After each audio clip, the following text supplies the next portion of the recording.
सगळ्यात स्वस्त हेच इथे. नमस्कार मंडळी, मी कोसिका. यूकेला आल्यापासून मी माझे शॉर्ट्स रील्स लोकांपर्यंत पोहोचवत होते, म्हणजे मिनी ब्लॉग्स, की काय चालतंय, मी काय करते. पण आता खूप लोकांना मोठे ब्लॉग्स बघायचे आणि मलाही खूप आवडतं ते करायला, पण वेळ मिळत नाहीये. बट आय डिसाइडेड की आता हे करायचंच आहे. सो मी अल्टरनेटिव्ह डेजला माझे मोठे ब्लॉग्स टाकत जाणार आहे आता, आणि होपफुली तुम्ही एक्सायटेड असाल सगळे बघण्यासाठी. सो आज मी फॉर्मल्स घातलं बिकॉज मला एक व्हिडिओ CV माझी असाइनमेंट आहे त्याच्यासाठी शूट करायचंय. सो चला आजचा दिवस सुरुवात करूया.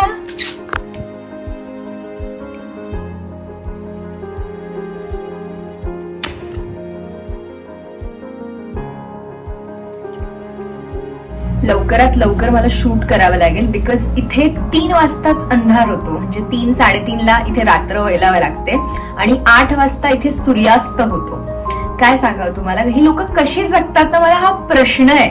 म्हणजे 8 वाजता आम्ही जेव्हा लेक्चरला जातो तेव्हा रात्र सारखं फील होतं की रात्र आहे सकाळच्या, आणि संध्याकाळी 3-3:30ला जेव्हा मी युनीमध्ये येतो अगदी हळूहळू आपल्या इथे जसं 6ला होतं ना तसं इथे होतं. आय नो थंडीमध्ये होतं, पण इथे 4ला तुमचा दिवस संपतो. तुम्हाला कळतं का किती कमी दिवस आहे, म्हणजे किती कमी दिवस राहतो. रात्र खूप मोठी असते. काय करणार त्या रात्रीचं, काय करणार त्या रात्रीचं. इयरिंग्सने एक वेगळाच लुक येतो तुम्हाला.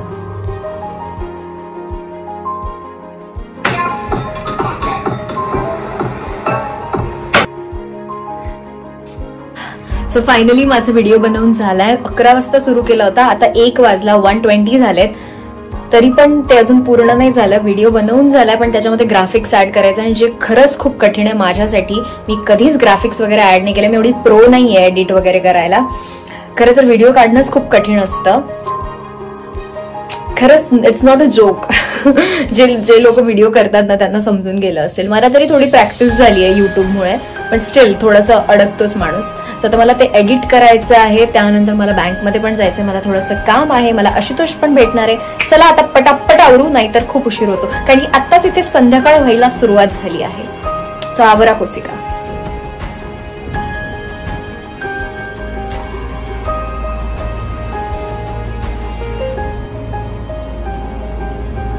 जसं आता भारतात लोकांना होतंय ना थंडीमुळे घरातच बसावं, ब्लँकेटमध्येच मस्त बसून झोपून राहावं, तसं मला आल्या दिवसापासून होतं. एवढी थंडी असते इथे, पण ठीक आहे, इथल्या टेम्परेचरच तसं असतं, आता काही करू नाही शकत त्याला. बाहेर कामासाठी किंवा काही गोष्टी घेण्यासाठी निघावंच लागतं, युनिव्हर्सिटीला जायला निघावं लागतं. आणि फायनली आम्हाला आता सुट्ट्या लागल्यात, फायनली क्रिसमसच्या. हा, पण त्याच्यामध्ये आमच्या असाइनमेंट, एक्झाम्स, बऱ्याच गोष्टी आहेत. पण स्टील इथे क्रिसमसच्या तुम्हाला 1 महिना सुट्ट्या असतात, 1 महिना. फायनली माझं काम झालं, थँक्स टू आशुतोष. मला पैशांच्या बाबतीत खूप भीती वाटते, म्हणजे काही झालंच तर कायच करणार, आपण अंबानी नाही, म्हणून थोडस.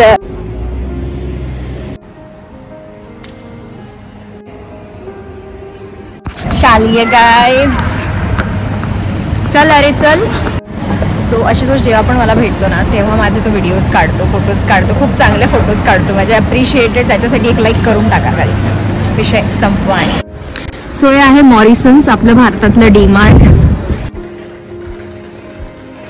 5 रुपयाचा पार्ले बिस्किट इथे तुम्हाला 50 पेन्स, म्हणजे साधारण 50 रुपयाचा एक पुडा. 650 रुपये किलो भेंडी.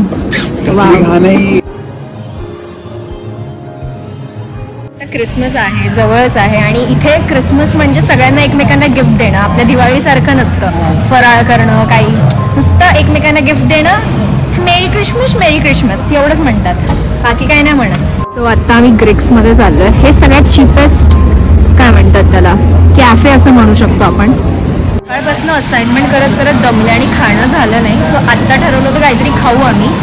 इथे पण नशीब गांडू, काही मिळत नाही, म्हणजे संपलंय सगळं जे आम्हाला हवंय. आणि नॉनव्हेज मी खात नाही.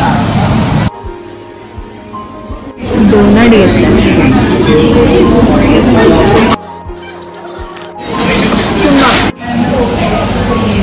गोडा देव कसं लागणार. ठीक आहे बाई, हेच बरं आहे.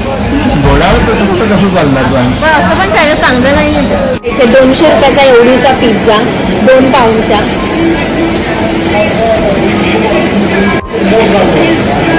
पण छान आहे.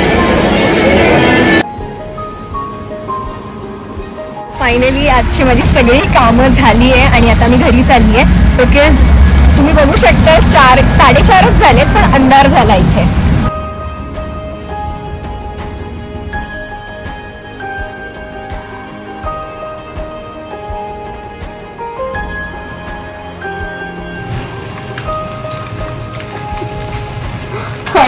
उघडतच नाही आज. तिखट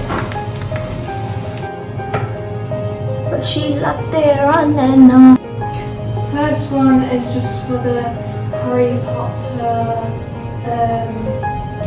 my dad's side of the family. Oh, you There know. will be a lot of them. Okay, that's great.